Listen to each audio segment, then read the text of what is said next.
आज हम नीट के जो कल पेपर हो चुके हैं उनका यहाँ सोल्यूशन देंगे। तो यहाँ पर सेक्शन हम देख रहे हैं बॉटनी का। बॉटनी में 50 क्वेश्चंस हैं। 50 क्वेश्चंस में जो फर्स्ट 35 क्वेश्चंस हैं वो पूरे के पूरे करने हैं आपको, और जो इसके बाद सेक्शन बी में 15 क्वेश्चंस हैं उसमें से कोई 10 आपको करने हैं। सेक्शन ए स्टार्ट करते हैं हम लोग। जो बॉटनी स्टार्ट है हमारा 101 से। पहला क्वेश्चन यहाँ पर है, lecithin A small molecular weight organic compound found in living tissue is an example of. किसका एग्जाम्पल है ये? लिविंग टिश्यूज में देखिए एमिनो एसिड्स हुआ, फास्फोलिपिड्स हुआ, या कार्बोहाइड्रेट्स हैं, ये साइटोप्लाज्म मिलेंगे हमको। तो हमारे पास एमिनो एसिड्स, ग्लिसराइड्स और कार्बोहाइड्रेट्स साइटोप्लाज्म मिलेंगे। फास्फोलिपिड इसका राइट आंसर है, क्योंकि फास्फोलिपिड से किसका कंपोनेंट है? सेल मेम्ब्रेन का। तो टिश्यू में जो हमको मिलेगा सबसे, वो क्या मिलेगा? फास्फोलिपिड्स। एमिनो एसिड्स मोनोमर हैं जो कि साइटोप्लाज्म में ही मिलेंगे हमको। ठीक है, तो राइट आंसर कौन सा हुआ? Second, phospholipids. क्वेश्चन नंबर 102 देखते हैं। तो how many molecules of ATP and NADP, ठीक है, एडेनोसिन ट्राइफॉस्फेट और nicotinamide adenine dinucleotide phosphate are required for every molecule of CO2 fixed in Calvin cycle. Calvin cycle में एक CO2 के fixation के लिए कितने एटीपी और एनएडीपी जरूरी हैं या यूज होते हैं? तो ये क्वेश्चन जो हम पढ़ते हैं, हमारे पास जो चैप्टर है फोटोसिंथेसिस, उसमें क्लियरली दिया हुआ है 3 molecules of ATP and 2 molecules of NADPH। ठीक है, तो ये हमारा फोर्थ क्वेश्चन है, राइट है। ठीक है, 3 molecules of ATP and 2 molecules of NADPH use होता है। ठीक है, नेक्स्ट क्वेश्चन जो हमारा आता है 103, Hind second always cuts DNA molecule. ये रेस्ट्रिक्शन एंजाइम है, इसे हमने पढ़ा हुआ है जो हमारे पास बायोटेक्नोलॉजी की यूनिट्स हैं। ठीक है, उसमें रेस्ट्रिक्शन DNA रिप्लिकेशन या जेनेटिक इंजीनियरिंग में इसको हम पढ़ते हैं। तो हिंद सेकेंड सबसे पहले खोजा जाने वाला ये रेस्ट्रिक्शन एंजाइम है। Always cuts DNA molecules at a particular point called recognition sequence and it is consist of कितने? 6 बेस पेयर। ठीक है, तो हमारे पास देखते हैं यहाँ पर हमको दिया क्या है? 8 base pair, 6 base pair, 4 base pair and 10 base pair. BP for base pair. तो यहाँ पर राइट आंसर क्या है हमारे पास? 6 बेस पेयर। ये NCERT में जो हमारे पास चैप्टर है, जो हमारे पास टॉपिक है, हेडिंग है जेनेटिक इंजीनियरिंग, उसमें क्लियर दिया हुआ है 6 बेस पेयर। ठीक है, फिर आता है हमारे पास अगला जो क्वेश्चन है वो है 104। यहाँ पर एक डायग्राम दिया हुआ है। ये डायग्राम एकदम NCERT के पेज से ही लिया गया है। ठीक है, और यहाँ पर दिया हुआ है in the given figure which component has thin outer wall thin होगी एंड हाईली थिकनेड इनर वॉल। ठीक है, ये केस जो मिलता है आउटर थिन वॉल और हाईली थिकनेड इनर वॉल, ये हमको सिर्फ गार्ड सेल से मिलता है। आप ये स्ट्रक्चर देख रहे हैं, स्ट्रक्चर आपको याद आ गया होगा, ये स्टोमेटा का स्ट्रक्चर है लीफ में, और इसको आपने कहाँ पढ़ा होगा? आप NCERT में देखिए, तो जहाँ पर हमने पढ़ा है इसको एपिडर्मस टिश्यू। ठीक है, तो जो एपिडर्मिस है उसमें इसको ये स्ट्रक्चर ही दिया गया है। ठीक है, यहाँ पर हम देखिए, यहाँ पर हमारे पास A ये कौन सेल है? ये कंपेनियन सेल्स है, B सब्सिडियरी सेल्स है। ठीक है, और C जो पोर्शन है हमारे पास, ये C किसको इंडिकेट कर रहा है? गार्ड सेल को। और गार्ड सेल की आउटर वॉल, यहाँ पर क्लियर इमेज को अगर हम ध्यान से देखें तो भी दिखाई दे देगा हमको। इनर वॉल कैसी है? थिक है, और आउटर वॉल कैसी है? थिन है। ठीक है, इसीलिए ये ओपनिंग हो रही है स्टोमेटा के बीच में। तो C राइट आंसर है, क्योंकि ये गार्ड सेल्स। ठीक है, किस में होगा? ये गार्ड सेल्स में। ठीक है, तो राइट आंसर क्या हुआ हमारे पास? C, यानी फर्स्ट वाला है। चलो नेक्स्ट आते हैं 105। The cofactor of the enzyme carboxy peptidase. ठीक है, कार्बोक्सी पेप्टिडेज का जो कोफैक्टर है वो कौन सा है? कोफैक्टर हमारे पास कार्बोक्सी पेप्टिडेज का एक ही है, और वो है जिंक। फ्लेविन, नियासिन या हीम हीमोग्लोबिन से रिलेटेड होता है। ठीक है, niacin nicotinamide adenine dinucleotide NADP के लिए है, फ्लेविन एडेनोटाइड FAD के लिए है। तो हमारे पास कोफैक्टर कौन है कार्बोक्सी पेप्टिडेज का? जिंक। ठीक है, आगे चलते हैं हम लोग। अगला जो क्वेश्चन है हमारे पास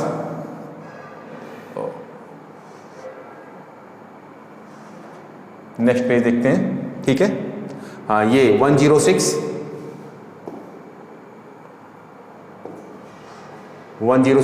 ठीक है। The capacity of generate a whole plant from any cell of the plant, ठीक है। कोई भी जनरेट माने एक पूरा प्लांट, किसी एक सेल से हम पूरा एक प्लांट अगर बना सकें, ठीक है, तो इस चीज़ को क्या कहेंगे हम? हमारे पास है टोटिपोटेंसी। स्टेम सेल्स के केस में हम इसको यूज़ करते हैं टोटिपोटेंसी, ठीक है, यानी वो सेल किसी भी तरह की सेल में कन्वर्ट होने की क्षमता रखती है। माइक्रो प्रोपेगेशन, ठीक है, माइक्रो प्रोपेगेशन में हम टिश्यू कल्चर करते हैं, ठीक है, एक टिश्यू लेंगे तो टिश्यू से हम नए प्लांट डेवलप कर लेते हैं। फिर आता है डिफरेंशिएशन, ये नेचुरल प्रोसेस है जिसमें जो सेल है वो किसी दूसरे तरह की सेल में कन्वर्ट होती है। सोमैटिक हाइब्रिडाइजेशन, और हाइब्रिडाइजेशन मतलब सोमैटिक का मतलब हुआ साइटोप्लाज्मिक हाइब्रिडाइजेशन है, ठीक है। तो इसके केस में क्या है कि अगर किसी एक सेल से पूरा प्लांट बनता है तो वो सेल कौन सी है, प्लांट या एनिमल, दोनों केस में है ये टोटिपोटेंसी स्टेम सेल्स, ठीक है। तो राइट आंसर क्या होगा हमारे पास? टोटिपोटेंसी, ये कैपेसिटी को कहते हैं हम लोग, ठीक है, टोटिपोटेंसी स्टेम सेल्स के केस में। दूसरा था हमारे पास 107 में देखते हैं, match list first and list second. हमारे पास लिस्ट फर्स्ट में दिया गया फंगी सब दिए गए हैं, लिस्ट सेकंड में उनका कॉमन नेम दिया गया है, ठीक है। यहाँ पर साइंटिफिक नेम है लिस्ट फर्स्ट में, लिस्ट सेकंड में कॉमन नेम है राइजोपस, ठीक है। तो पहला आता हमारे पास राइजोपस, क्या है? ब्रेड मोल्ड, इसको आपको, ये तो आपको पूरी तरह से याद है, ठीक है। राइजोपस को हम ब्रेड मोल्ड कहते हैं, फंफूदी जो ब्रेड में ब्लैक कलर की आती है, पहले व्हाइट कलर की आएगी फिर ब्लैक कलर की आएगी। सेकंड आता है हमारे पास अस्टिलैगो। अस्टिलैगो को हम क्या कहते हैं? अस्टिलैगो हमारे पास है स्मट डिजीज, ठीक है। ये किस में मिलती है हमको? स्मट डिजीज वीट के प्लांट में या फिर जो हमारे पास कॉर्न प्लांट्स है उसमें मिलेगी, ठीक है। तो बी का सेकंड हो गया हमारे पास, ठीक है, Ustilago smut disease. Puccinia, Puccinia graminis, Puccinia graminis, ये पक्सीनिया ग्रैमिनिस रस्ट डिजीज है। पक्सीनिया ग्रैमिनिस ये एक्चुअल में मेन डिजीज किसके लिए है? वीट प्लांट के लिए, ठीक है। तो ये Puccinia graminis rust fungus and Agaricus, Agaricus mushroom को कहते हैं हम लोग, ठीक है। तो इसका मतलब क्या हुआ हमारे पास? राइजोप्स A3 B2, ठीक है, C4 and D first. Answer 1, यानी कौन सा राइट हो गया? फर्स्ट वाला राइट है, ठीक है। चलिए अगला चलते हम लोग, question number 108 assertion reason type दिखाई दे रहा है, स्टेटमेंट है यहाँ पर दो दिए गए हैं। बीटी टॉक्सिन्स, बीटी मतलब बैसिलस थुरिंजियंसिस, जो हमने किस में देखा था? जीएम क्रॉप्स के केस में देखा था। तो बीटी टॉक्सिन्स मतलब poisons are insect group specific and coded by a gene cry first AC, ठीक है, क्राई फर्स्ट AC, ये तो हम जानते हैं क्राई फर्स्ट AC ये जीन है जो किसको कोड कर रहा है? स्पेसिफिक टॉक्सिन्स को, जो पॉइजन है। और ये पॉइजन किसे बनता है? सिर्फ आर्थ्रोपोड इंसेक्ट के केस में ही है, ठीक है। किस में है? सिर्फ इंसेक्ट के केस में, इंसेक्टा, आर्थ्रोपोड्स के इंसेक्टा में। फिर आता सेकंड देखते हैं स्टेटमेंट हमारे पास क्या है? BT toxin exists as inactive prototoxin, ठीक है, in Bacillus thuringiensis. However, after ingestion by insect, the inactive protoxin get convert into active from due to acidic pH। ये चीज यहाँ पर रॉन्ग कर दी गई इन्होंने, ठीक है। कौन सी? यहाँ देखिए, ये यहाँ पर due to acidic pH in insect gut. Actual में इंसेक्ट के गट कहाँ पर ये गट में नहीं, क्रॉप में जब पहुँचता है, ठीक है। तो जब ये क्रॉप पे पहुँचता है तब ये, जब ये pH में पहुंचेगा, जब ये एसिडिक pH में पहुंचेगा तो ये इनएक्टिव हो जाएगा, एक्टिव नहीं रहेगा। तो यहाँ पर ये चीज़ रॉन्ग हो गई हमारे पास, ठीक है। इसलिए अब हम देखते हैं, स्टेटमेंट फर्स्ट तो राइट है हमारे पास, लेकिन स्टेटमेंट सेकंड रॉन्ग हो गया, और वो रॉन्ग सिर्फ एसिडिक pH की वजह से हुआ। इसलिए क्या लिखेंगे हम लोग? Both statement, first statement true, दोनों ये रॉन्ग हमारे पास। फर्स्ट स्टेटमेंट सेकंड दोनों रॉन्ग नहीं है, statement first is true and statement second is false. तो राइट आंसर क्या हुआ हमारे पास? 3। ओके, नेक्स्ट क्वेश्चन देखते हैं। तो नेक्स्ट क्वेश्चन जो हमारा है 109, जो 109 है 109, इसमें देखिए क्वेश्चन यह, विच of the following is an example of actinomorphic flower. Actinomorphic मतलब हो गया रेडियल सिमेट्री, ठीक है। इसका मतलब ये हुआ कि अगर हम किसी फ्लावर को कट करते हैं किसी भी प्लेन से तो वो डिफरेंट पार्ट में डिवाइड होगा, equal, different equal part, more than 2 equal part में डिवाइड होगा। और दूसरा जो फ्लावर हमारा होता है वो जाइगोमॉर्फिक है, यानी उसको हम सिर्फ 2 पार्ट में ही डिवाइड कर सकते हैं, 2 से ज़्यादा में डिवाइड नहीं कर सकते, या फिर असिमेट्रिकल हो सकता है, ठीक है। लेकिन यहाँ पर क्वेश्चन क्या है, एक्टिनोमॉर्फिक, ये हमारा एक्टिनोमॉर्फिक फ्लावर है, ठीक है। चलो अब यहाँ देखते हैं हमारे पास जो ऑप्शन है धतूरा, कैशिया, पाइजम, सेसबेनिया, इसमें कैशिया, पाइजम, सेसबेनिया ये तीनों एक ही फैमिली से रिलेटेड है, लेग्यूम से, ठीक है। ये सिर्फ लेग्यूम के हैं, लेग्यूमिनेसी फैमिली से हैं। और लेग्यूमिनेसी फैमिली की कैरेक्टरिस्टिक है कि उसके सभी फ्लावर जाइगोमॉर्फिक होंगे, ये, ठीक है, यानी जाइगोमॉर्फिक हो गए। तो हमारे पास बचा क्या, धतूरा। राइट आंसर क्या होगा, एक्टिनोमॉर्फिक फ्लावर का फर्स्ट धतूरा, ठीक है। ये सभी रॉन्ग हो जाएंगे क्योंकि ये सभी किससे हैं, लेग्यूमिनेसी फैमिली से हैं, यानी उसमें जाइगोमॉर्फिक फ्लावर होगा। सिर्फ धतूरा है जिसमें एक्टिनोमॉर्फिक फ्लावर होगा, ठीक है। तो 109। इसके बाद हम आगे चलते हैं next page.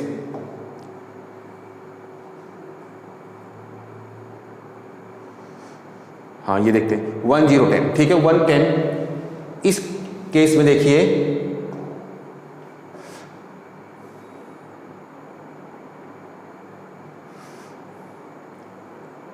the type of conservation in which the threatened species are taken out from their natural habitat and placed in a special setting where they can protected and given special care, ठीक है। अगर हम किसी conservation, एक type of conservation है जिसमें हम किसी भी ऐसी स्पीसीज को जो लगभग खत्म होने वाली है, ठीक है, उसको उसकी नेचुरल हैबिट से, उसकी अपनी नेचुरल हैबिटेट से हटाकर, उसके नेचुरल स्थान से हटाकर कहाँ पर ले जाएं, एक स्पेशल सेटिंग में लेकर जाएं जहाँ पर उसको हम प्रोटेक्ट करते हैं। तो ऐसे केसेस को क्या कहेंगे, देखिए यहाँ पर इन सिचु कंजर्वेशन का मतलब होता है कि हम उसको उसी के प्लेस पर कंजर्व करते हैं। जैसे नेशनल पार्क हो गए हमारे पास, ठीक है। तो यहाँ केस ऐसा नहीं है, हमने उसको उस नेचुरल हैबिटेट से हटाया है, तो इन सिचु तो नहीं हो सकता। सेमी कंजर्वेटिव भी नहीं है, सस्टेनेबल डेवलपमेंट नहीं है। तो राइट आंसर क्या होगा हमारे पास, सेकेंड, बायोडाइवर्सिटी कंजर्वेशन, ठीक है। Identify the set of correct statement. अब इसमें देखना है हमको करेक्ट स्टेटमेंट कौन कौन से हैं। यहाँ पर हमको 5 स्टेटमेंट दिए गए हैं। The flowers of Vallisneria, Vallisneria flower कैसा होता है, एक्वेटिक होता है। एक्वेटिक का मतलब क्या हुआ, ये वाटर में मिलेगा। तो flower of Vallisneria are colourful, Vallisneria का फ्लावर कलरफुल होता है। एंड प्रोड्यूस नेक्टर, और नेक्टर प्रोड्यूस करेगा क्या, अगर ये एक्वेटिक में है तो इसमें जो पॉलिनेशन होगा वो एक्वेटिक मोड का ही होगा, ठीक है। और एक्वेटिक मोड के लिए किसी भी अट्रैक्शन की जरूरत नहीं है, ठीक है, किसी रिवॉर्ड की जरूरत नहीं है किसी इंसेक्ट के लिए। तो इसका मतलब क्या हुआ कि यहाँ पर कलरफुल और नेक्टर नहीं है, ठीक है, ये एब्सेंट होंगे, यानी हमारे पास ए वाला तो रॉन्ग हो गया। सेकंड आते हैं द फ्लावर, क्योंकि वेलिसनेरिया का फ्लावर हमेशा व्हाइट होता है, कलरलेस होता है, और उसमें कोई नेक्टर नहीं होता। The flower of water lily are not pollinated by water. Water lily नाम है वाटर लिली का, जबकि ये टेरेस्ट्रियल है, तो ये पॉलिनेटेड वाटर के थ्रू नहीं होता है बल्कि इंसेक्ट के थ्रू होता है, ठीक है। तो यहाँ पर ये राइट है। In most of water pollinated species the pollen grains are protected from wetting. ये राइट आंसर है, उनको वेट होने से प्रोटेक्ट करता है। जितने भी वाटर पॉलिनेटेड स्पीसीज हैं उन सभी का पॉलन ग्रेन, क्योंकि वो तैरते हुए जाते हैं तो वो वेटिंग से नहीं। ये भी राइट हो गया हमारे पास, तो बी एंड सी राइट हो गए हमारे पास।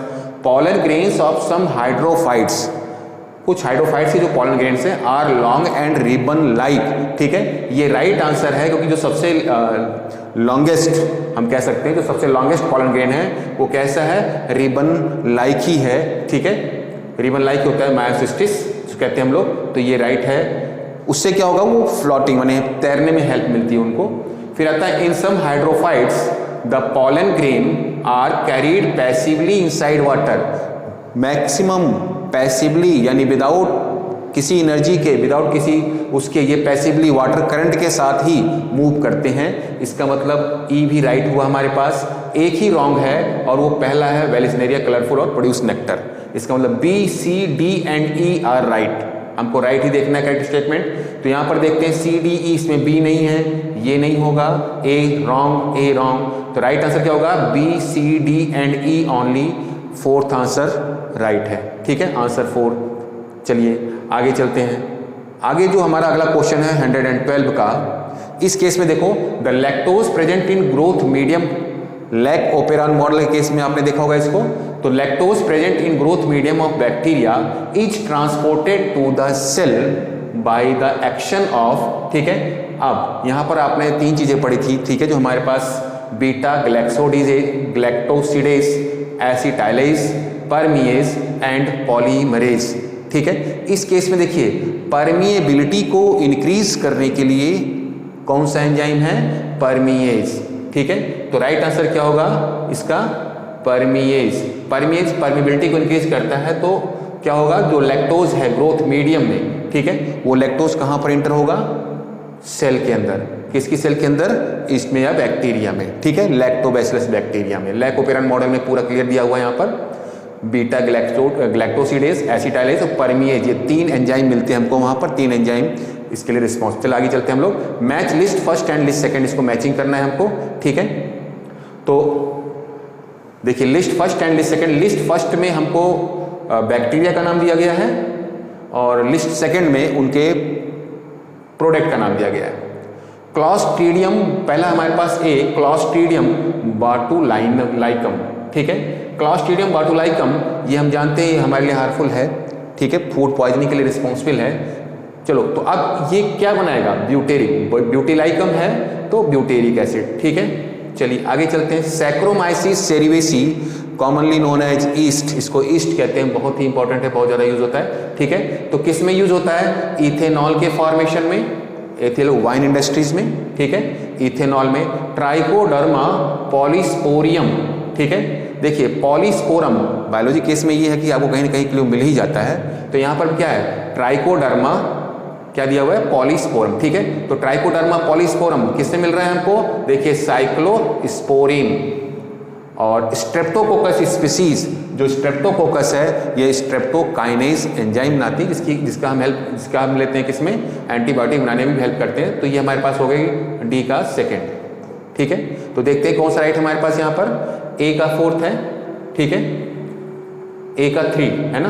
तो क्लॉस्ट्रीडियम बाटुलाइकम A3, थर्ड वाला देखते हैं, बी सैक्रोमाइसिस सेरिवेसी इथेनॉल बना रहा है, सी 4th है और डी सेकंड है, यानी थर्ड ऑप्शन इज राइट, ठीक है। चलो नेक्स्ट पेज देखते हैं हम लोग। 1114, ठीक है। अगला क्वेश्चन हमारे पास है, the equation of Verhulst Pearl logistic growth is dn/dt = Rn। इस केस से पूछा गया कि from this equation K indicates, K constant है, ठीक है, जो क्या बताता है, कैरिंग कैपेसिटी। के क्या कहता है, कैरिंग कैपेसिटी, ठीक है। आंसर 3 राइट है, ठीक है। पॉपुलेशन, चैप्टर पॉपुलेशन में देखो ये क्वेश्चन ठीक ग्राफ के बगल में इसका इक्वेशन दिया हुआ है, ठीक है, और वहां पर पूरा डिटेल में दिया हुआ है। आगे चलते हैं 115 पे। Auxin is used by gardeners to prepare weed free lawns. Auxin का यूज, अब यहाँ पर जो ऑक्सिन यूज हो रहा है वो वीडीसाइड के फॉर्म में हो रहा है, यानी हम इसको कह सकते हैं 2,4-D के फॉर्म में।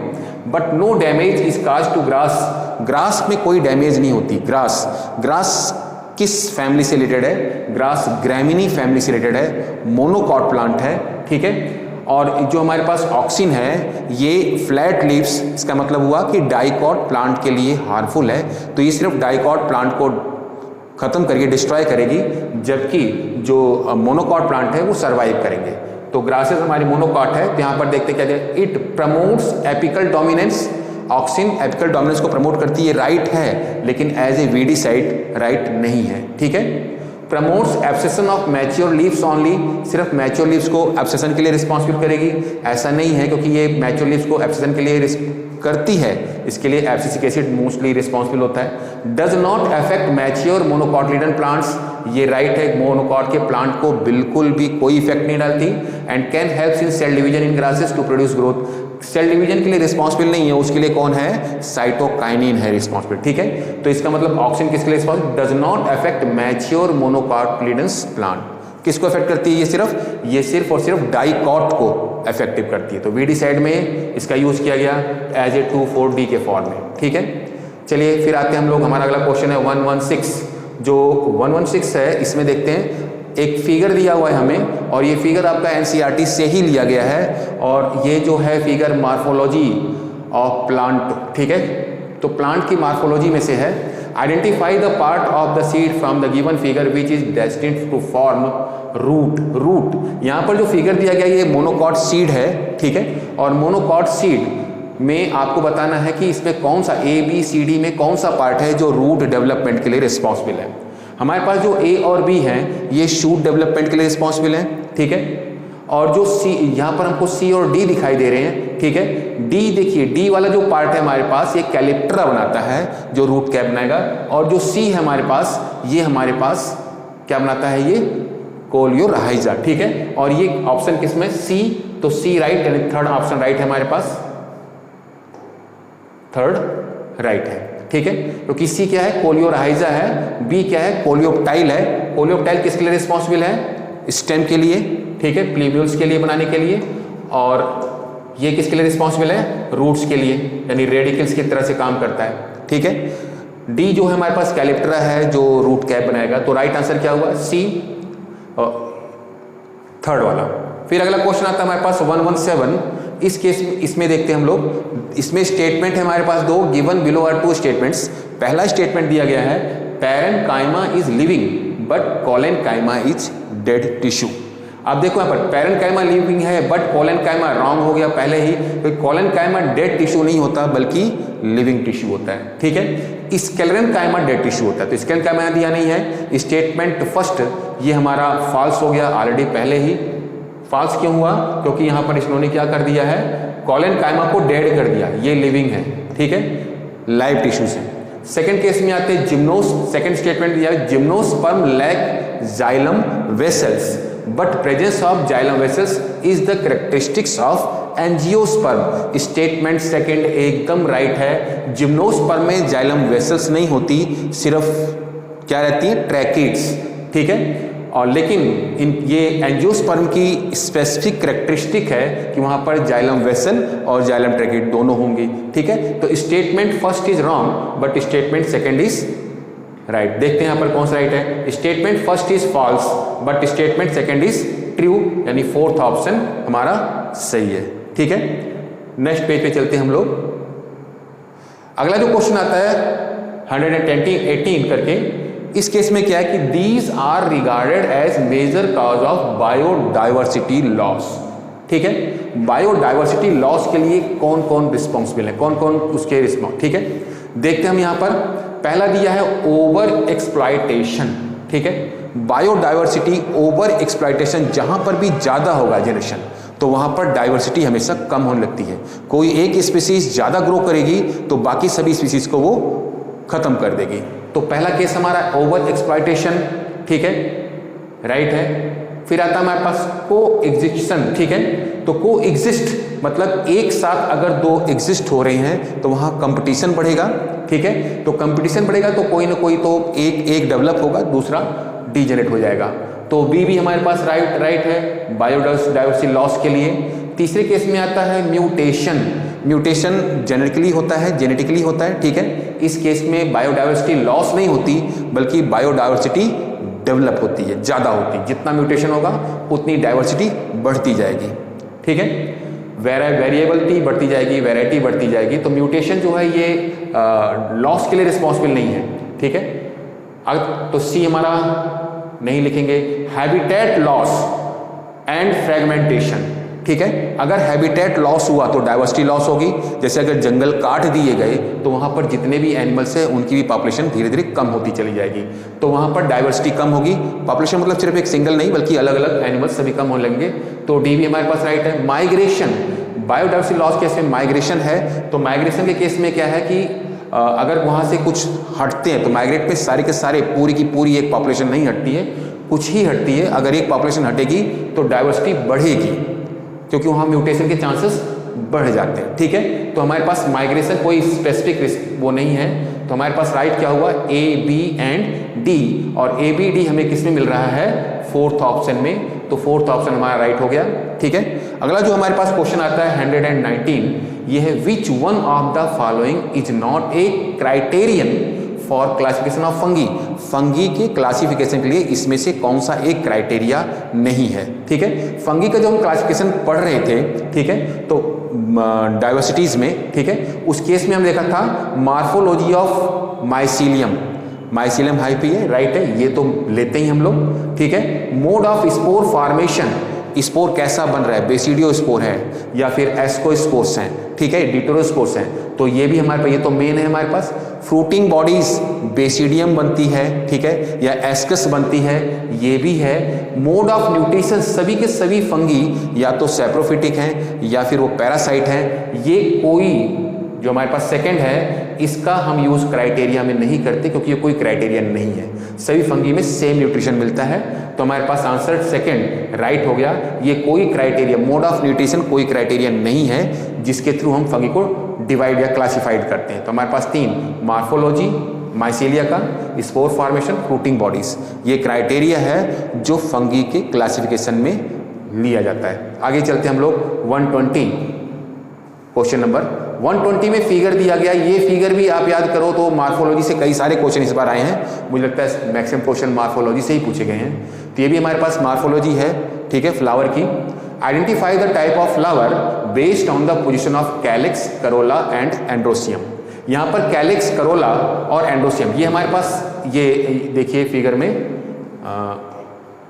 ये कैलिक्स हुआ हमारे पास, ठीक है, कैसे रिप्रेजेंट करते हैं हम लोग इसको, करोला है, ठीक है, और एंड्रोसियम, ये हमारे पास एंड्रोसियम है। यहाँ केस में ये कैलिक्स हुआ हमारे पास, ठीक है, ये करोला हुआ और ये एंड्रोसियम है, ठीक है, और ये हमारे पास गाइनोसियम है, ये गाइनोसियम है, ठीक है।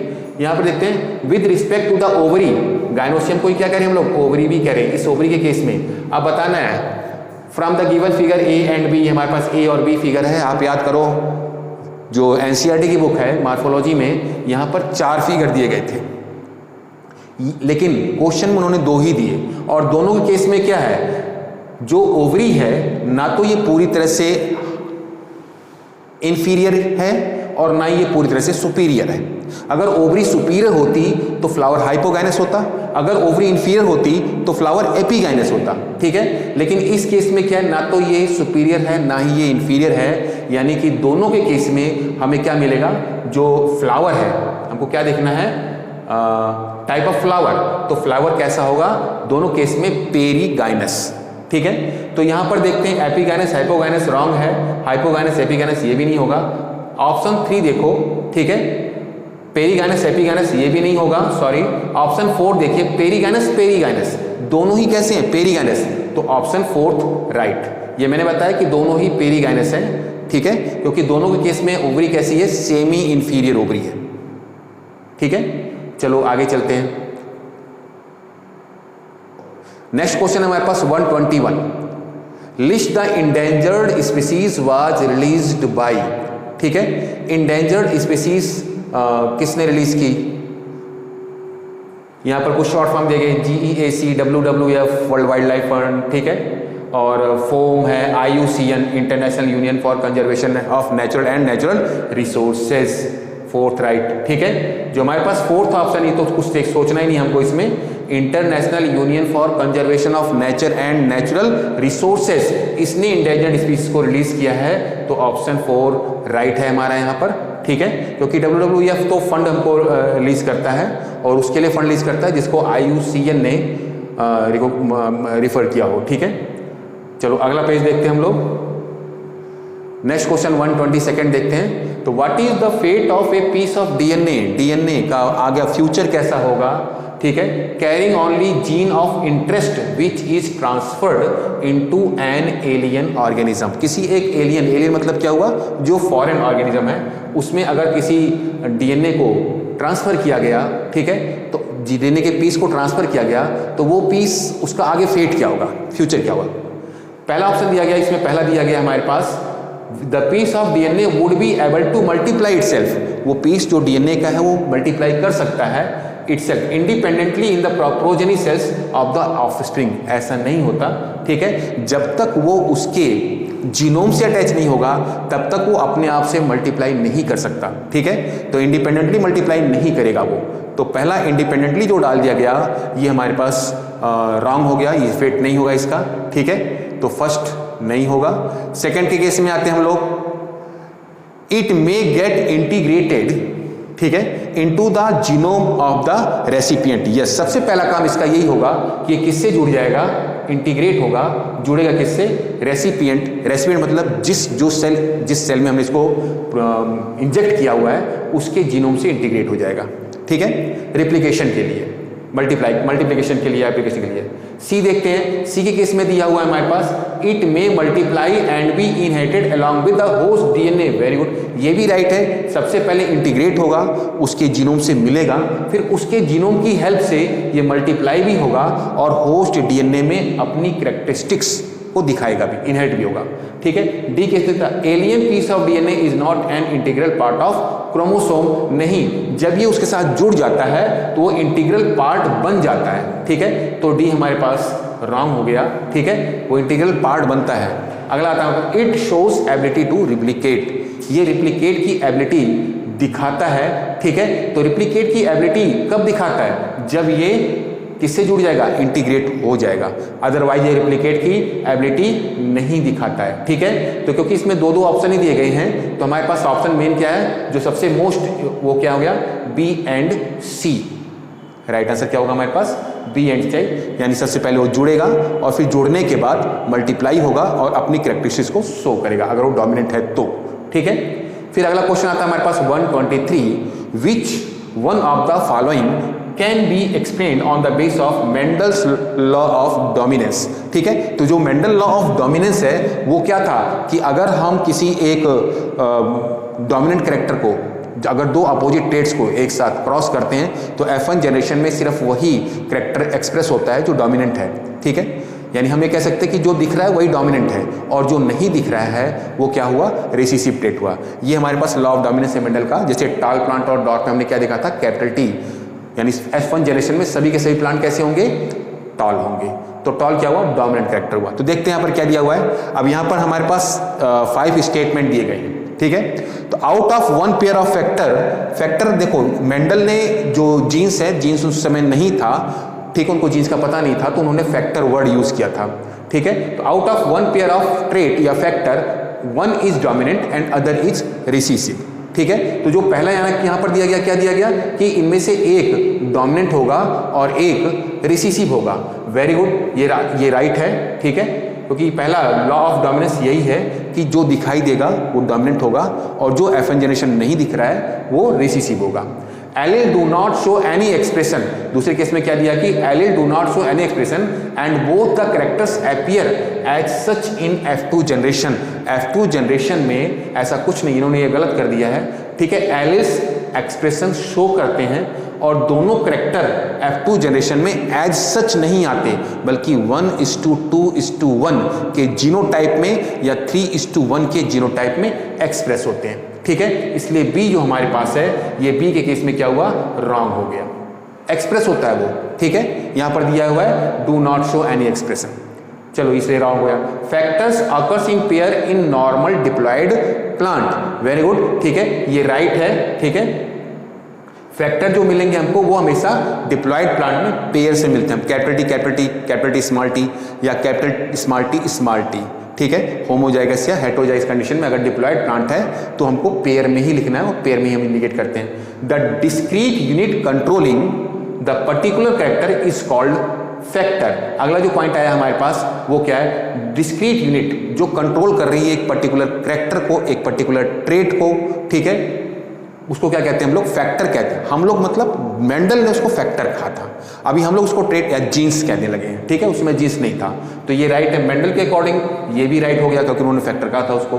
द एक्सप्रेशन ऑफ, अगला है the expression of only one of the parental character is found in monohybrid cross. Monohybrid का मतलब क्या हुआ? एक सिंगल ट्रेट, ठीक है, जब दो प्लांट एक के बीच क्रॉस किया जा रहा है जिन सिंगल ट्रेट को लेकर के, जैसे हमने लेंथ को लिया था टॉल और डॉर्फ प्लांट केस में, ठीक है, तो उसमें क्या मिलता है हमको? ये only one parental character is express, तो सिर्फ टॉल दिखाई देता है, तो ई भी राइट है हमारे पास। इसका मतलब क्या हुआ?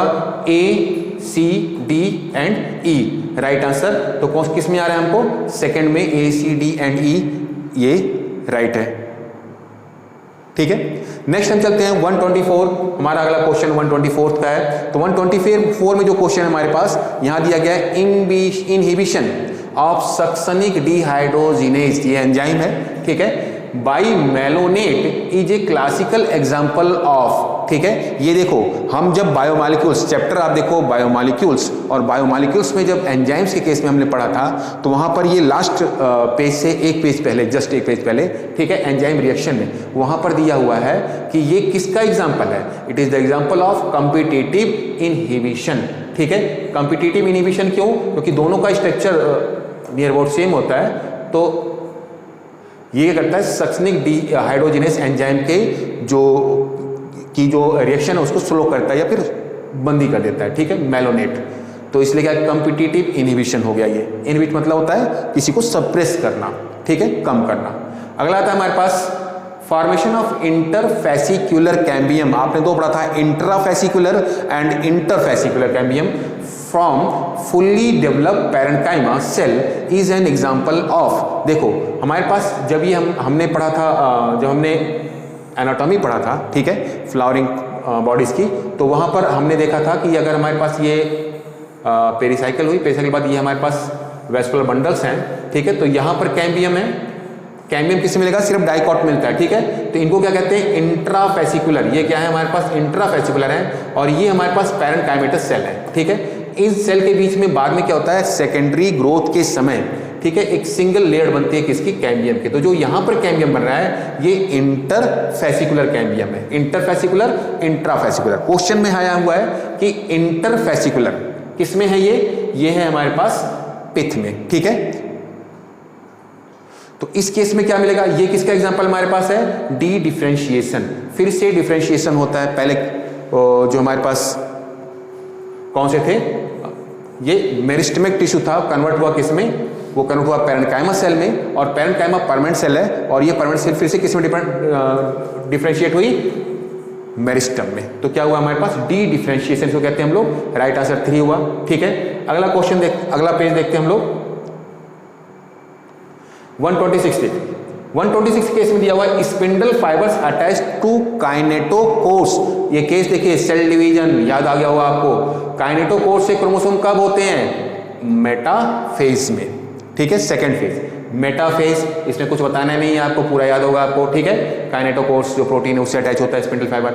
127 देखते हैं। Tropical region shows greatest level of species richness, ठीक है। जो ट्रॉपिकल रीजन है उनमें स्पीसीज रिचनेस बहुत ज्यादा, सबसे ज्यादा दिखाई देती है। क्यों? ठीक है, तो रीजन देखते हैं हम लोग। यहां पर हमारे पास दिया हुआ है, a tropical latitudes had remained relatively undisturbed for million of years, hence more time was available for species diversification. Very good, right है, हमने उसमें कोई इंटरफेयर नहीं किया है, ठीक है। अमेजन और ये कांगो बेसिन और अमेजन बेसिन जो है, जो जंगल फॉरेस्ट हैं, वहाँ पर डाइवर्सिटी बहुत ज़्यादा क्यों है? क्योंकि वहाँ पर ह्यूमन एक्टिविटी बहुत कम है। Tropical environments are more seasonal. B के केस में क्या दिया है? ट्रॉपिकल इन्वायरमेंट मोरली सीजनल, ऐसा नहीं है, ठीक है, सीजनल नहीं है वहाँ पर, तो ये हमारे पास नहीं है ऐसा, क्योंकि वहाँ पर पूरे ईयर सेम इन्वायरमेंट बना रहता है, सीजन बना रहता है। More solar energy is available in tropic. Solar energy मिलती है ज़्यादा, क्यों मिलती है? ठीक है, इसलिए क्योंकि वहाँ पर डायरेक्ट सनलाइट हिट होती है, ठीक है, सीधी सनलाइट होती है, स्लैंटी सनलाइट नहीं आती, तो ज़्यादा एनर्जी।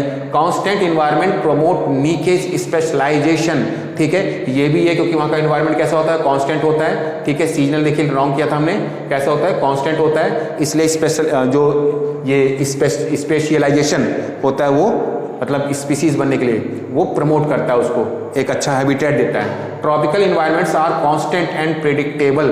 ट्रॉपिकल इन्वायरमेंट कांस्टेंट होते हैं, प्रेडिक्टेबल है कि आगे कैसे क्या होना है। तो एक ही रॉन्ग है हमारे पास, कौन सा? बी।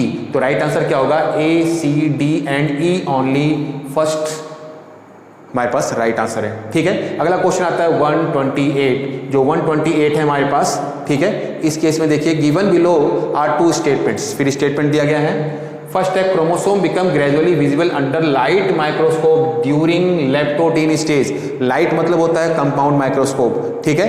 तो कंपाउंड माइक्रोस्कोप में दिखाई देता है हमको कब? लेप्टोटीन स्टेज में क्रोमोसोम्स ग्रेजुअली विजिबल होते हैं, क्या? ठीक है, क्या ये ग्रेजुअली विजिबल होंगे? ठीक है, तो इसका मतलब क्या हुआ कि ग्रेजुअली विजिबल होंगे। सेकेंड आता है हमारे पास, क्योंकि ये लाइट माइक्रोस्कोप की बात है। The beginning of diplotene stage is recognised by dissolution of synaptonemal complex. Synaptonemal complex में डिप्लोटीन, ठीक है, ये दिखता है हमको। तो in the light of above statement दोनों की दोनों ही राइट है हमारे पास। अगर दोनों राइट हैं तो हम क्या करेंगे, इसमें देखिए both statement first and statement second are true, right है, ठीक है। फिर आता है 129 क्वेश्चन, देखिए match list first with list second. List first और लिस्ट सेकंड को आपको मैच करना है। लिस्ट आई हुई है, पहले में आपको क्या दिया गया है, सेल ऑर्गेनेज दिए गए हैं और दूसरे में उसके फंक्शन, ठीक है। तो पहला दिया गया nucleolus, site of formation of glycolipid, organisation of the like cartwheel, site of active ribosomal RNA synthesis, ठीक है। तो राइट आंसर क्या होगा, जो न्यूक्लियोलस होता है वहां पर क्या बनता है, राइबोसोम्स, ठीक है। तो पहला हो गया हमारे पास न्यूक्लियोलस, कहां पर है, site for active ribosomal RNA synthesis. फिर आता है सेंट्रियोल किसके, site for formation of glycolipid for strong nutrients organise, ये देखिए organisation like the कार्टविल।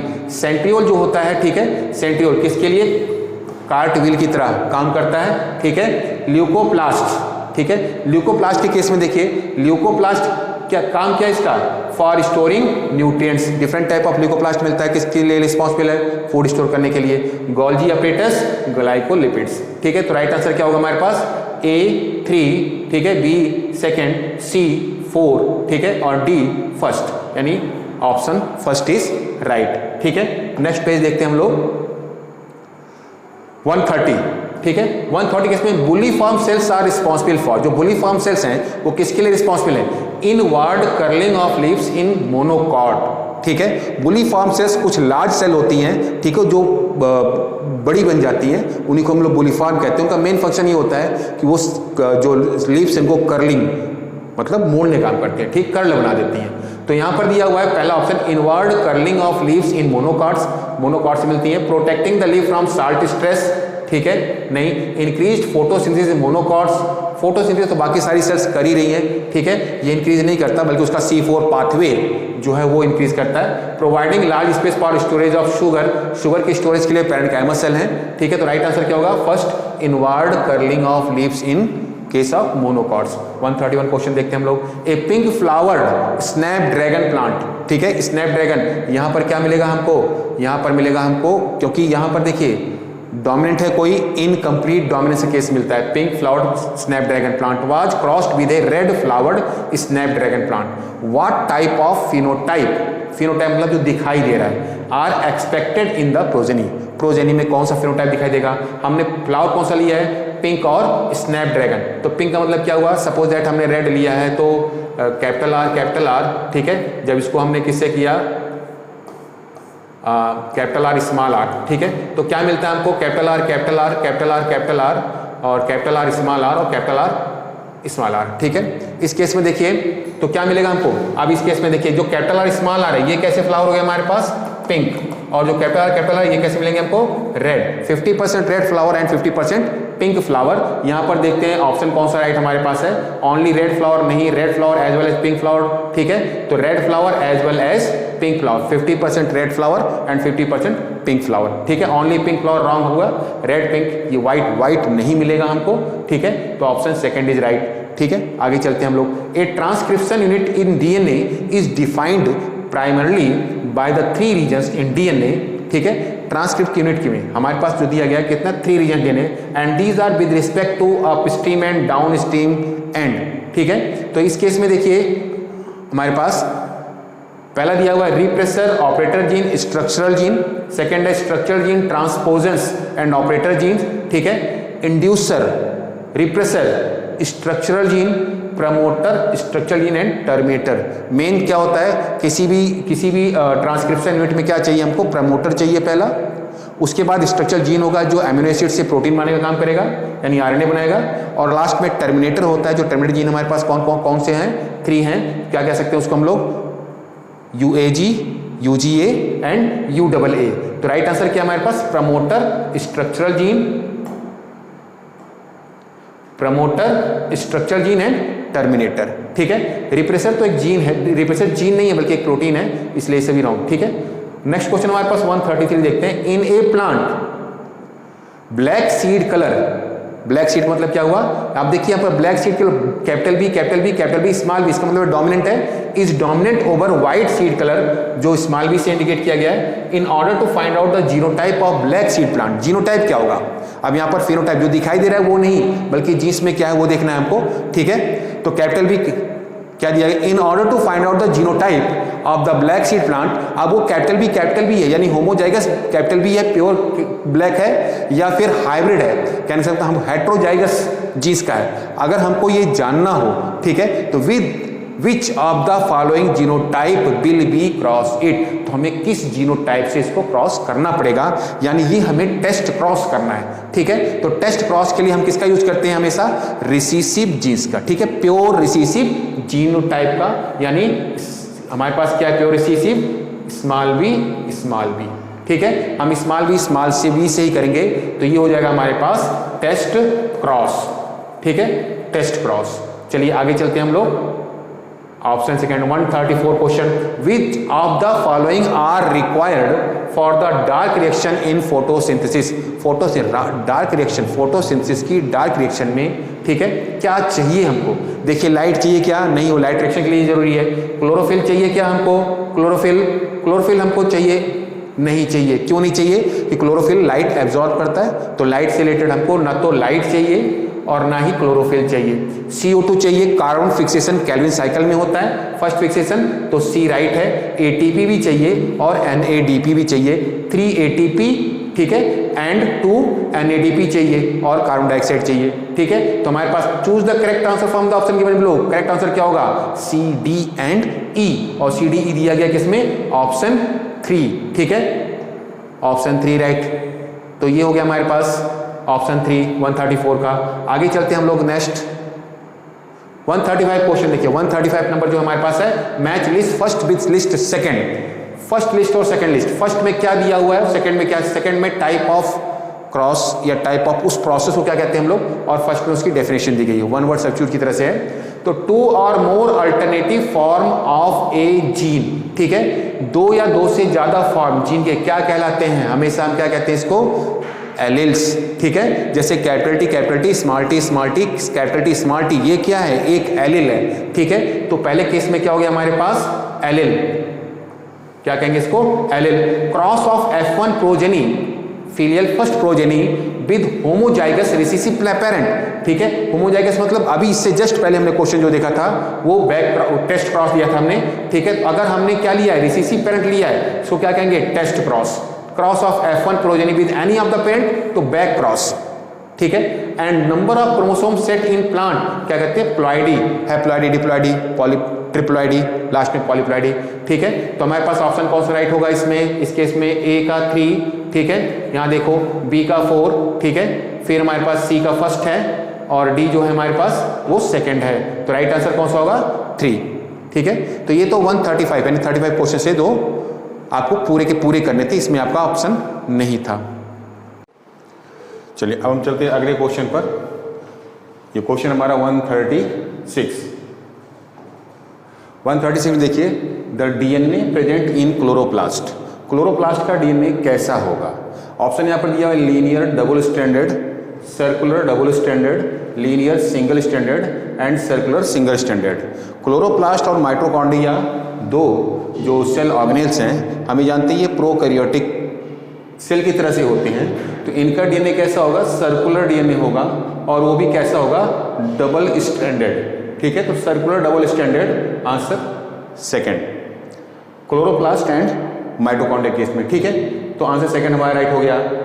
Question number 137 चलते हैं, match list first with list second, ठीक है। तो यहाँ पर हमारे पास मैचिंग है, एक यहाँ पर दिया हुआ है लिस्ट फर्स्ट और लिस्ट सेकंड, तो हमें मैच करना है यहाँ पर ये क्वेश्चन। यहाँ पर देखिए पहला लिस्ट 1 में दिया है रॉबर्ट मे। रॉबर्ट मे, हम जानते हैं रॉबर्ट मे ने क्या कहा था, रॉबर्ट मे ने कहा था कि जो डाइवर्सिटी है, डाइवर्सिटी स्पीसीज की, ठीक है, वो नियर अबाउट 7 बिलियन है, ये इन्होंने कहा था। ये कोई रजिस्टर्ड नहीं है, लेकिन उन्होंने अपना एक ऑप्शन दिया था। तो रॉबर्ट में ये दिया हुआ है global species diversity about 7 million, ठीक है। हम यहाँ देखते हैं, यहाँ पर देखिए अब हमारे पास सेकंड में दिया हुआ है A3 और फोर्थ में दिया हुआ है A3, तो हम अब B को भी देखते हैं। अलेक्जेंडर वॉन हैम्बोल्ट, ठीक है। अलेक्जेंडर वॉन हैम्बोल्ट ने क्या दिया था हमको, रिलेशनशिप दिया था इसका, इससे पहले क्वेश्चन आ चुका है इक्वेशन में, ठीक है। तो वो क्या है हमारे पास, species area relationship, Alexander von Humboldt. तो अगर हम देखें तो ये हमारे पास सेकंड में A3B1 क्लियर हो रहा है, तो बाकी अभी और बाकी मैच करने की जरूरत ही नहीं है, हमारे पास एक आंसर सेकंड इज राइट, ठीक है। सी में दिया हुआ है, देखिए पॉल एनलिच, नोनपर, रॉबर्ट पॉपर हाइपोथेसिस और डेविड टिलमैन है। तो long term ecosystem experiments using outdoor plots, तो ये तो हमारा सेकंड ऑलरेडी क्लियर हो चुका है हमारा, ठीक है। आगे चलते हैं हम लोग, क्वेश्चन नंबर 138 जो है इसमें दिया हुआ है मैच लिस्ट, फिर हमको लिस्ट मैच करना है, list first and list second. List first में है कुछ प्लांट्स के नाम है, रोज है, पी है, कॉटन है, मैंगो है, ठीक है। और सेकंड में दिया हुआ है ट्विस्टेड एस्टिवेशन या पेरीगाइनस टाइप का फ्लावर है, ठीक है। ये भी हमारा मार्फोलॉजी से रिलेटेड क्वेश्चन है। तो रोज, पी, कॉटन, मैंगो, इस केस में आप देखो हमारे पास मैंगो दिया हुआ है डी, तो डी मैंगो क्या है, ड्रूप है, ठीक है। तो डी मतलब 3, ठीक है। इसके बाद हम आते हैं मार्जिनल प्लेसेंटेशन जो दिया हुआ है, किस में होता है हमारे पास, पी में होता है, ठीक है। किस में होगा, पी में मार्जिनल प्लेसेंटेशन, ये पी के केस में ये मार्जिनल प्रेजेंटेशन कहते हैं इसको हम लोग, ठीक है। और ड्रूप पे तो आपको मालूम ही, हमने दिखाया भी।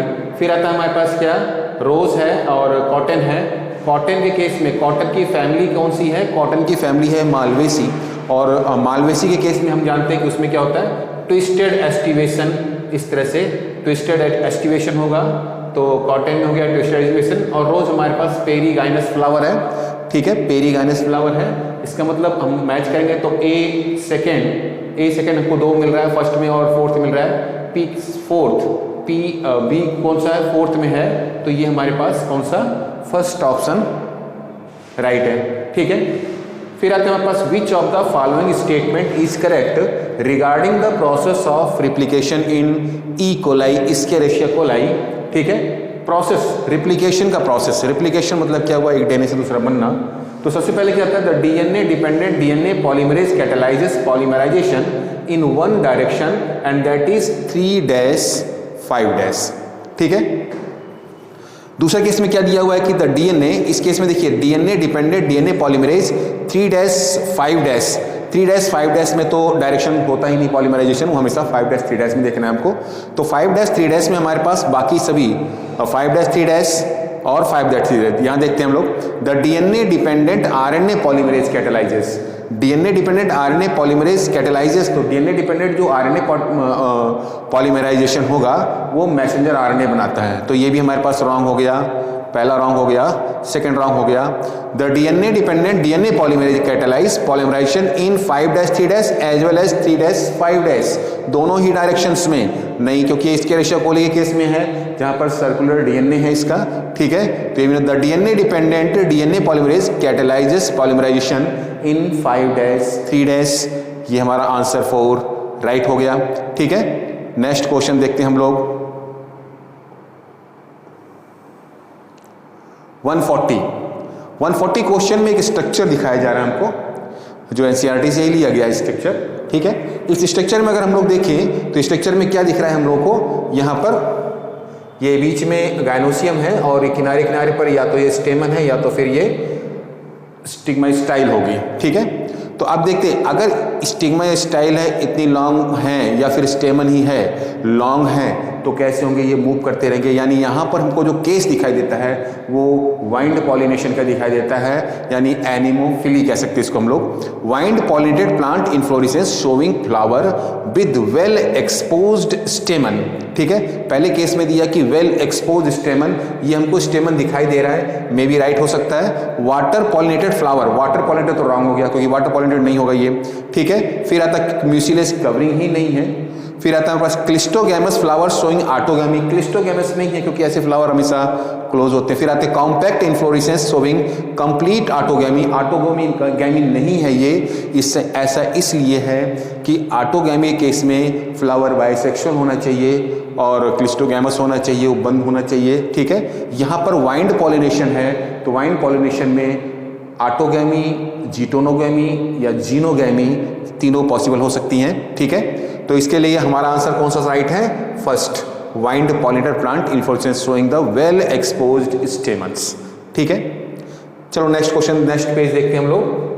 हमारे पास जो अगला पेज है, अगला क्वेश्चन आता है, ठीक है।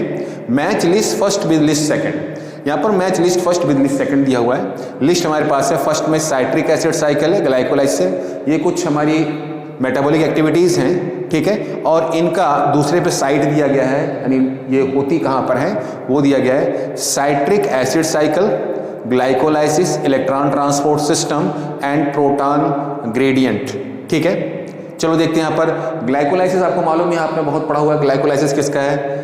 सेलुलर रेस्पिरेशन की फर्स्ट स्टेप है। कहाँ पर होती है? साइटोप्लाज्म में। तो साइटोप्लाज्म हमारा किससे रिलेटेड हो गया? ग्लाइकोलाइसिस से। Electron transport citric acid cycle देख लेते हैं। साइट्रिक एसिड साइकिल कहाँ पर होगी? इसको हम क्रेब्स साइकिल भी कहते हैं, माइटोकॉन्ड्रिया मैट्रिक्स में, ठीक है। फिर आते हैं इलेक्ट्रॉन ट्रांसपोर्ट सिस्टम।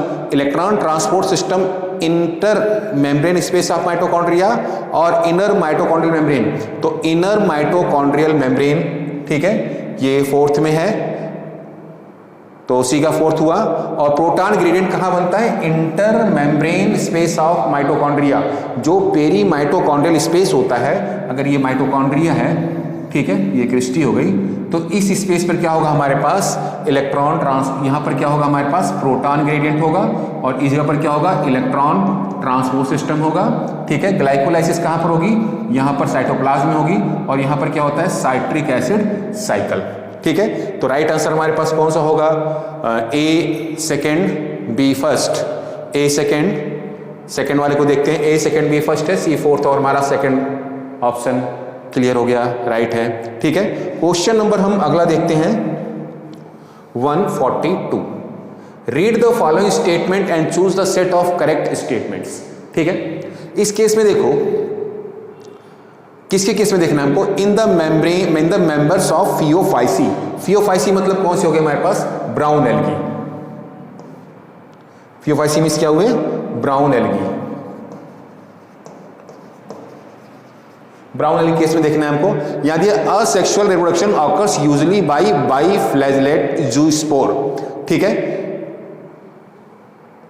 राइट है। Asexual reproduction occurs usually by biflagellate zoospores, ठीक है। सेकंड केस में क्या है? Sexual reproduction is by oogamous method only नहीं, ठीक है, ये चीज हमारी रॉन्ग कर रही है हमको, तो हम बी को क्या करेंगे? रॉन्ग कर देंगे।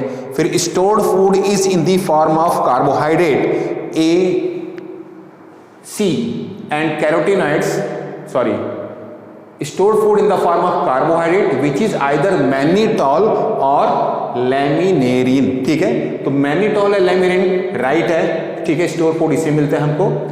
The major pigment found in chlorophyll is A C and carotenoids and xanthophyll, ठीक है। डी हमारे पास राइट है, ठीक, सी राइट हुआ, डी राइट हुआ।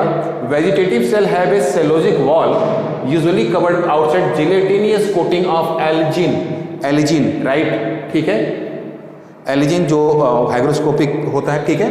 तो इसका मतलब क्या हुआ? एक सिर्फ सिंगल स्टेटमेंट जो हमारे पास था oogamous मेथड ओनली, ये रॉन्ग हुआ हमारे पास। तो राइट कौन सा होगा? A C D and E, option number 3, ठीक है। ये हम ये आप देखिएगा वो किस में आता है? डाइवर्सिटी प्लांट किंगडम में, ठीक है। हम आगे चलते हैं, सीधे एनसीईआरटी से क्वेश्चन पूछे गए, सारे के सारे क्वेश्चन एनसीईआरटी से। अगर हम पेपर को ओवरऑल देखें तो पेपर इजी है, ठीक है।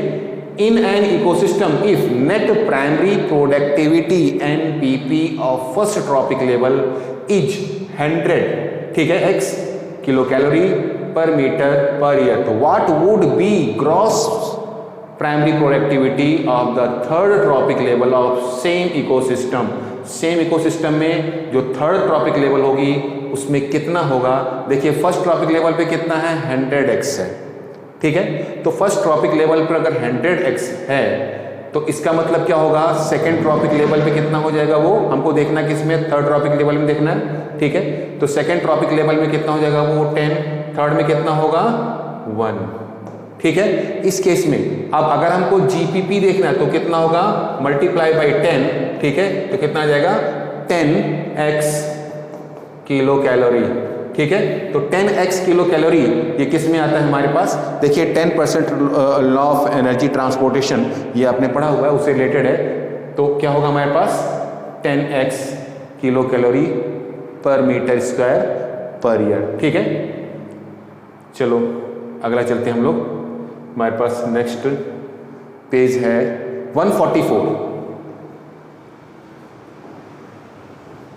144 में क्या लिया, match list first and list second.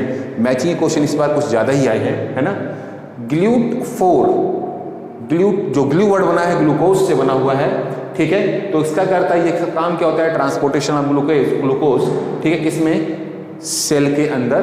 तो GLUT4 फिर है इंसुलिन, फिर है ट्रिप्सिन, फिर है कोलेजन, ठीक है। इंसुलिन क्या है हमारे पास, हार्मोन है, ठीक है, जो क्या होता है, हार्मोन है जो ब्लड में शुगर लेवल को कम करता है, डिक्रीज करता है। ट्रिप्सिन एंजाइम है, ठीक है, ये आपने पढ़ा हुआ है, कहाँ पर मिलेगा हमको, ट्रिप्सिन पैंक्रियाटिक जूस से मिलता है, जो प्रोटीन डाइजेस्टिव एंजाइम है। कोलेजन जो है ये फाइबर है जो कनेक्टिव टिश्यू के हैं, वाइट कोलेजन फाइबर्स टेंडॉन बनाते हैं, ठीक है। तो अगर हम मैच करते हैं तो ग्लूट किस में आएगा हमारे पास, 4 में आ रहा है, इंसुलिन किस में आ रहा है, insulin hormone first, trypsin enzyme second, collagen intercellular ground substance, ठीक है, कनेक्टिव टिश्यू में। तो ये हो गया हमारे पास सेकेंड, नहीं थर्ड, ठीक है। तो 4, 1 सेकेंड थर्ड किस में आता है, ए का हमारे पास क्या होगा, ए के केस में क्या है 4, ठीक है। तो राइट हो गया हमारे पास A 4 B 1 और C सेकेंड है, ठीक है, और D 3 है, ये राइट हो गया। तो ऑप्शन ए इज राइट। अगला क्वेश्चन आता है 145 में किस लिखिए, identify the step of try carboxylic acid cycle, ठीक है। Try carboxylic acid which does not involve oxidation of the substrate. Try carboxylic acid cycle कौन सी हमारे पास, क्रेब्स साइकिल। उस केस में देखना है, देखिए मैलिक एसिड ऑक्सीडाइज हो रही है ऑक्जेलो एसिटिक एसिड में, तो ऑक्सीडेशन हो रहा है यहाँ पर, ठीक है। नेक्स्ट आता है सक्सिनिक एसिड, मैलिक एसिड में ऑक्सीडाइज हो रही है। Isocitric acid alpha ketoglutaric acid में ऑक्सीडाइज हो रही है। सिर्फ एक केस है हमारे पास, succinyl coenzyme A succinic acid में कन्वर्ट हो रहा है, ऑक्सीडाइज नहीं हो रहा है यहाँ पर, ठीक है। यानी यहाँ पर क्या रिलीज हो रहा है, CO2 रिलीज होता है, यहाँ पर CO2 निकलता है यहाँ से, ठीक है। तो अगर CO2 यहाँ से रिलीज हो रहा है तो ये क्या होगा हमारे पास, ऑप्शन 3 राइट है इस केस में, ठीक है। ये क्रेब्स साइकिल है, क्रेब्स साइकिल देखो। इसके बाद हम आते हैं और आपको ये याद भी होगा 146 में दिया हुआ है statement first and statement second. Given below are 2 statements, 2 statement कौन कौन से, फर्स्ट है in C3 plants some O2 bind with rubisco. Rubisco आपको मालूम है सबसे ज्यादा मिलने वाला एंजाइम है पूरे वर्ल्ड में, मोस्ट एबुडेंट एंजाइम्स है बायो वर्ल्ड में। तो in C3 plants some oxygen binds with to rubisco, hence CO2 fixation is decreased, ठीक है। कुछ ऑक्सीजन रुबिस्को से बच जाती है, इसलिए CO2 फिक्सेशन डिक्रीज होता है, ठीक है। ऑप्शन क्या है यहाँ पर, इसका मतलब क्या ये ट्रू है, बिल्कुल ट्रू है। C3 प्लांट के केस में बिल्कुल सही है कि C3 प्लांट में जो सेल्स हैं वो अलग अलग नहीं हुई हैं, ठीक है। सारी की सारी मीजोफिल सेल्स हैं, सभी के सभी जो सेल्स हैं वो मीजोफिल सेल्स हैं, ठीक है, मीजोफिल टाइप की हैं, हम ये कह सकते हैं, ठीक है। तो वहां पर ऑक्सीजन बाइंड होता है रुबिस्को से, क्योंकि रुबिस्को कार्बन डाइऑक्साइड और ऑक्सीजन दोनों से ही बाइंड होता है, एफिनिटी दोनों के लिए है, इसलिए CO2 फिक्सेशन डिक्रीज होती है। लेकिन in case of C4 plant mesophil cells show very little photorespiration while bundle seed cell do not shows photorespiration। Mesophyll cell जो होती है बहुत कम फोटोरेस्पायरेशन नहीं, फोटोरेस्पायरेशन इज एब्सेंट। तो बहुत कम नहीं कहना चाहिए था, इनको कहना चाहिए था एब्सेंस ऑफ फोटोरेस्पायरेशन, क्योंकि यहाँ पर क्या होता है, रुबिस्को एंजाइम किस में नहीं है, मीसोफिल सेल में रुबिस्को होता ही नहीं, ठीक है। तो यहाँ के केस में क्या हुआ कि फोटो रेस्पिरेशन, जब ऑक्सीजन यहाँ पर ऑक्सीजन बाइंड ही नहीं होगा तो ये चीज़ नहीं मिलेगा। स्टेटमेंट सेकंड हमारा गलत हो गया, स्टेटमेंट फर्स्ट हमारा राइट है। तो इसके लिए आंसर कौन सा होगा हमारे पास? Both statement first second true, statement false. Statement first is true but statement second is false, ये राइट। ठीक है, फोटोसिंथेसिस वाले चैप्टर में, ठीक है, ये दिया हुआ है और बहुत क्लियरली दिया हुआ है। आगे चलते हैं हम लोग, फोटो रेस्पिरेशन अलग से करके दिया हुआ है ना। नेक्स्ट क्वेश्चन है 147, match list first with list second, types of स्टेमन and example दिया हुआ है। ठीक है, ये भी मार्फोलॉजी से इस बार क्वेश्चन कुछ ज्यादा आए हैं। ठीक है, यहां देखिए मोनो एडेल्फस, सारे के सारे स्टेमन्स अगर सेम हैं तो क्या होंगे वो? Mono एडेल्फस, same. एग्जांपल के लिए हमारे पास फैमिली कौन सी मोनो एडेल्फस की? मोनो एडेल्फस में कौन सा आता है? मालवेसी। ठीक है, मोनो एडेल्फस कौन सी फैमिली आती है? मालवेसी। ठीक है, ये मोनो एडेल्फस में है तो मालवेसी। अब इसमें देखिए मालवेसी कौन आता है हमारे पास? मालवेसी केस में हमारे पास चाइना रोज है। ठीक है, सेकंड आता है डाई एडेल्फस। डाई एडेल्फस केस में क्या होगा? जब हमारे पास दो स्टेमन टू ग्रुप में हो, एज फॉर एग्जांपल डाई एडेल्फस में हमारा कौन आता है? 9+1। अगर कौन है ये? लेग्यूमिनोसी। ठीक है, लेग्यूमिनेशन क्या होता है? 9+1 स्टेमन होता है, यानी दो ग्रुप में है, तो ये डाई एडेल्फस। तो मोनो एडेल्फस में क्या हुआ? फोर्थ। डाई एडेल्फस में क्या हुआ हमारे पास? सेकेंड। ठीक है, फिर आता है हमारे पास पॉली एडेल्फस और एपीफिलस। ठीक है, तो पॉली एडेल्फस किस में आता है हमारे पास? पॉली एडेल्फस में आता है सिट्रस के केस में।